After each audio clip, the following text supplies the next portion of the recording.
Okay, so we're going to go over all the herbs that go into my pre-measured elderberry syrup herb packet that I sell on my website, lavenderpotions.com. It is $10 for the packet, and that includes shipping. So we'll start with obviously the first one, which is elderberry. So elderberries, this is the Sambucus nigra. So it's the black elderberry. I know a lot of people are very picky about elderberry and want to make sure it's not the one that's going to poison them. As long as you eat the elderberry and it's completely dried, you're fine. Because you're going to boil it, and when you boil it, you're changing the property. Elderberries naturally contain cyanide. And so when you boil them, the heat from the water changes the chemical compound and eliminates the cyanide. So it absolutely does not harm your body, which is why everybody has elderberry. There's elderberry wine, elderberry jelly, or you can eat elderberry. It's been used for thousands of years. So elderberries naturally contain A, B, and C vitamins, and they stimulate the immune system. It's also a natural antiviral. There is a researcher in Israel who did a study on avian flu. So this was on animals. Her name is Dr. Madeline Mumkwoglu. I don't even know if I'll be able to pronounce that correct. From Hadassah Hebrew University in Israel. And she found that the elderberry disarms the enzyme viruses use to penetrate healthy cells. So elderberry helps your body just to kick ass over anything that you're going to get. Any kind of flu that you're going to get, any kind of cold. And it's all completely natural. So this is one of the reasons why I like to make this kind of syrup rather than using Tamiflu or something else. I prefer not to use pharmaceutical medications. That's just me.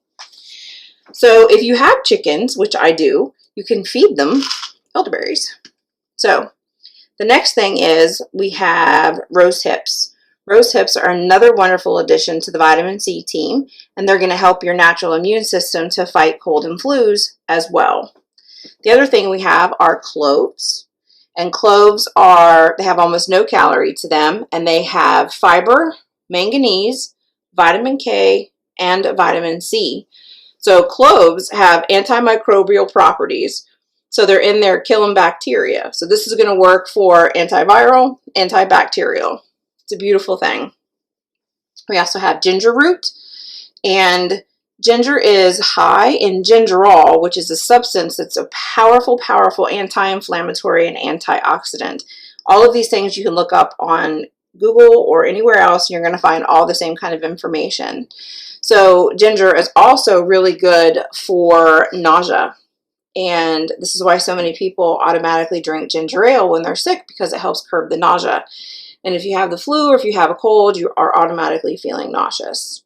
So here is the elderberry, if you can see that. And then we have the rose hip. And we have the cloves. I love the smell of cloves. Not a lot of people like clove though. And then we have ginger. You don't have to use the ginger root. You can, well, it's all ginger root, but it doesn't have to be this kind. You can be powder. I prefer to use the pieces. That's what I have in my packets. We also have cinnamon. I have cinnamon sticks. I prefer the sticks over the powder. You can use powder, but I like the stick. So cinnamon, not only does it make stuff taste really good, but it has a practical side as well. And I don't think a lot of people realize that cinnamon is filled with antioxidants, which protect your body from oxidative damage caused by free radicals. So this is also an anti-inflammatory and helps your body fight infection to repair tissue damage, especially when you have the flu. You definitely want something that's going to be anti-inflammatory, because everything's going to, when you don't feel well, your lungs can get inflamed because you're coughing a lot, your nose is running, and this is just going to help with all of that. Then we have cardamom, which is also in the cinnamon family, and not everybody knows that either. Also has antioxidant compounds in it. And cardamom can help protect your cells from damage and slow down and prevent inflammation in your body as well. And it also helps by stimulating the oxygen uptake in your lungs and relaxing your air passage. So cardamom is one of those things that can help with your lungs and can help with breathing, especially if you're coughing and having issues during a cold. Then we have wild cherry bark. And wild cherry bark is derived from the black cherry tree, and this has been used for hundreds of years because it is also antiviral, antibacterial. It contains a vasorelaxant, expectorant, and decongestant properties, which are going to help you to significantly remove the mucus from your lungs and increase the lymphatic system function. And so the last thing we have here is the dried orange peel. And so I highly suggest that you don't have to go out and buy your oranges, the dried orange peel. I mean, I do because I sell in mass quantities. But if you're doing it just for yourself, go buy an orange, eat the orange. The orange is great for you anyway, and then just dry out the peel. When you dry out the peel, you can use it. I've done that very same thing. And so oranges, everybody knows, has automatic vitamin C in it, and it helps in conjunction with the elderberry to add vitamin C properties. So all of these things are very healthy for you to use. So here we have the cinnamon sticks, and we have the cardamom pods. You don't open them, you just leave them in the pod. They do not pop open during the boiling, and even if they did, it doesn't matter because you strain it. There's the wild cherry bark, and then we have the orange peel. And that's all 8 ingredients that I put inside of the elderberry herbs. So the first thing you're going to need are your ingredients. I have this piece of black tape here to tell me where exactly I need to put stuff so it hits the video right. So for this, I'm going to use my pre-measured elderberry herb packet, just because I know it's already measured to the way that I like my syrup done. I would highly suggest that you use at least a 1/4 cup of elderberry herbs, and then you can use much smaller measurements of any of the other 7. I am not going to hand out my measurements that I use, obviously, because I sell them. But you can use a small amount, anywhere between 1.5 teaspoons to, 1/4 of a teaspoon, depending on how you like your taste, what you want in it. You can use all 8 ingredients, or you can use just one of them, which is just the elderberry. So it's your pick. Take your pick. So there's that.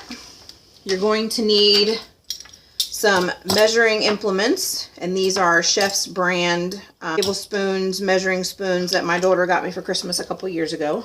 I love them. And these are KitchenAid measuring cups, and you're going to want somewhere between 1 3/4 to 2 cups of water. 2 cups will let you boil it at high boil a little bit longer. 1 3/4 will be perfectly fine. So you want that. This is just a plain old Anchor glass cup. Strainer to strain your things with, and you're going to want a glass bowl. Now, I always suggest using a glass bowl over a plastic bowl, because when your elderberry syrup comes off the stove, it's going to be very hot, and the glass can withstand the heat of the liquid. And so if you use a plastic container, I don't know if it's going to crack it. It could do anything. I actually cracked one of my really good plastic ones because I wasn't paying attention and it was too hot. So now I just use this glass one, and that's it. And you can use any kind of strainer. I got this one at Walmart. It was like $3, I think. And the last thing you're going to want to do is when you're straining your herbs, you're going to want to use honey. You want to make sure that you use local sourced raw honey.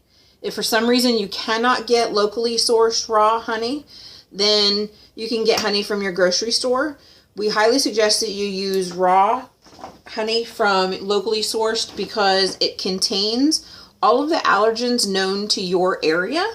And if you have allergies, 1 tablespoon of raw honey a day is going to help you with those allergies. Why? Because it contains the known allergens, and your body can build up a response to those. So even if you don't ever make the elderberry syrup, locally sourced honey, 1 tablespoon a day, it's a beautiful thing.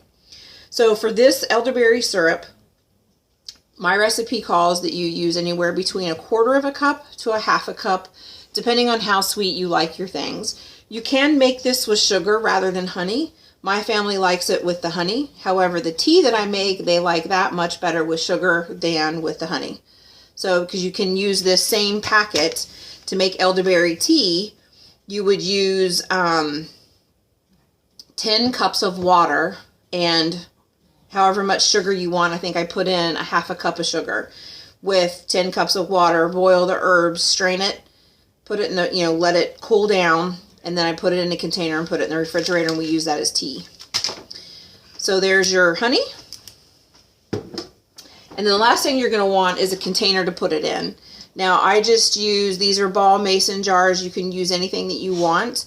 If you're not going to put it into a glass jar, which you don't have to, you can use a leftover peanut butter jar. You can do whatever you want. Whatever jar you're going to use, if you're not putting it in a glass jar, please make sure that it is completely cool to the touch and is not hot in any way, shape, or form. If you are going to use a glass jar, make sure that it's not cold when you put the hot liquid in, because it can crack the glass. Now, mason jars are kind of meant to withstand the pressure change, especially because they're used to sterilize, but you don't want to take a cold jar from the garage during the winter, it's winter right now, and pour hot liquid into it. So I always take this jar and I run it under hot water to heat it up, and then I open it up and pour the liquid in.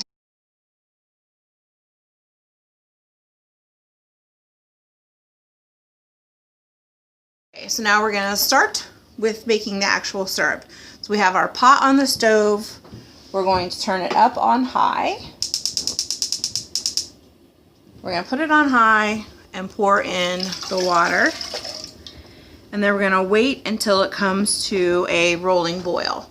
And then we'll come back on when it's at a rolling boil. Okay, so here we go. We are coming up to boil. And we're just going to take the herbs and we're going to dump them in there. And you're going to take your spoon. You're just going to stir them up. You want them all nice and mixed in. And then as soon as you got everything stirred, you want to put it on low. You do not want to boil it the whole time. If you boil it the whole time, you'll have nothing but dried herbs and no water. So you lower it down, and you're going to let this boil, or not boil, you're going to let this on low for 15 minutes. 15 minutes. Okay, so now we're done boiling. We're just going to strain it over the glass bowl.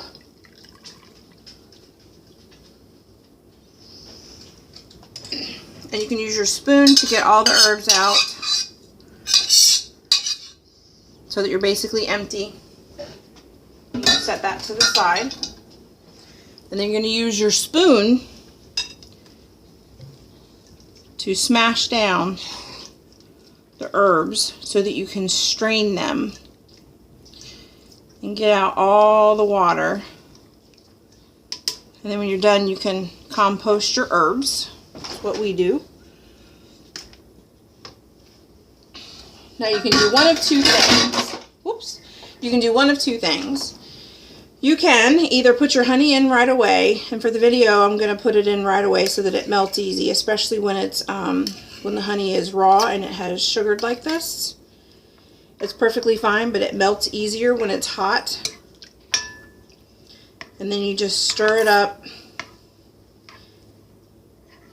The other way that you can do this is to wait until your elderberry syrup has cooled and then mix in your honey. It's really a matter of preference. It's not like it's, better for you one way or the other. It's just a matter of what works for you. I do it while it's hot so I don't have to wait and forget about the fact that I have elderberry syrup sitting out on the counter, which I have, and forgotten about it. And you just stir it until your honey is all gone. And then it's time to get it ready to put it in the container that you're going to store it in.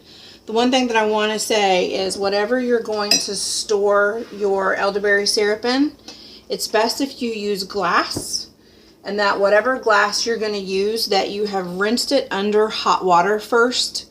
Rinsing it under hot water prepares the glass for the hot liquid that's going to pour into it so that it doesn't have a serious temperature change.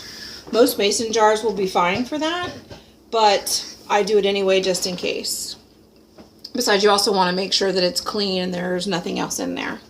So you might want to sanitize it beforehand.